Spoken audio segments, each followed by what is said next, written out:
NEET परीक्षा में गड़बड़ी के कई मामले देश भर से आ रहे हैं। ऐसा ही एक मामला लातूर में भी दर्ज किया गया है, जिसमें कि 2 आरोपी शिक्षक गिरफ्तार हैं।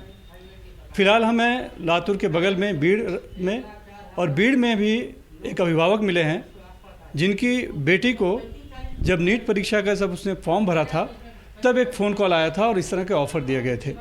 यानी कि पूरे देश में अलग अलग जगहों पर अलग अलग इस तरह के रैकेट चल रहे हैं, जो अब एक एक केस के तौर पे उजागर हो रहे हैं। फ़िलहाल हम हैं बीड़ में, अंबाजोगई में, और हमारे साथ हैं तारिक अली उस्मानी। सर, ये बताइए कि आपकी बेटी को फ़ोन आया था, कहाँ से फ़ोन आया था, क्या कहा उसने?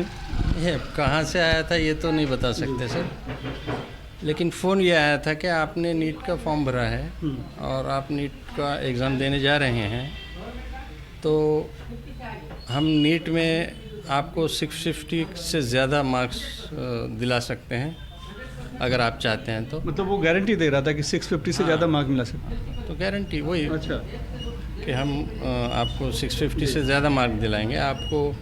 अब बच्ची को सुने आया नहीं क्या पता नहीं, 80 लाख का कुछ डिमांड उसने। अच्छा, 80 लाख रुपए? जी, 80 लाख रुपये ऐसा। उस वक्त बच्ची ज़रा एग्ज़ाम के टेंशन में थी, पता नहीं सुना बराबर क्या पता नहीं है। लेकिन ये बात भी बच्ची ने हमको उस वक्त तो एग्ज़ामिनेशन के प्रिपरेशन में थी, उस वक्त तो वो बता नहीं सकी। यानी ये इससे ये पता चलता है कि पूरे देश भर में कहीं ना कहीं इस तरह के गिरोह हैं जो धांधली करने के लिए सक्रिय थे, और वो कहीं ना कहीं जहाँ पे बच्चे फॉर्म भर के एडमिट कार्ड ले रहे हैं वहाँ से वो डाटा चुरा रहे थे और डाटा चुरा कर लोगों को संपर्क कर रहे थे। अब इसका तो मतलब वही हुआ ना, सब कहाँ से आया क्या आया वो उतना तो कुछ पता नहीं, लेकिन ये हुआ तो कॉल है। बिल्कुल।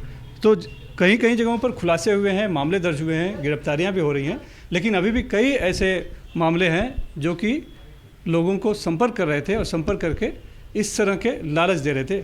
भीड़ से cameraman Praveen Rohit, Sunil Singh, NDTV India के लिए।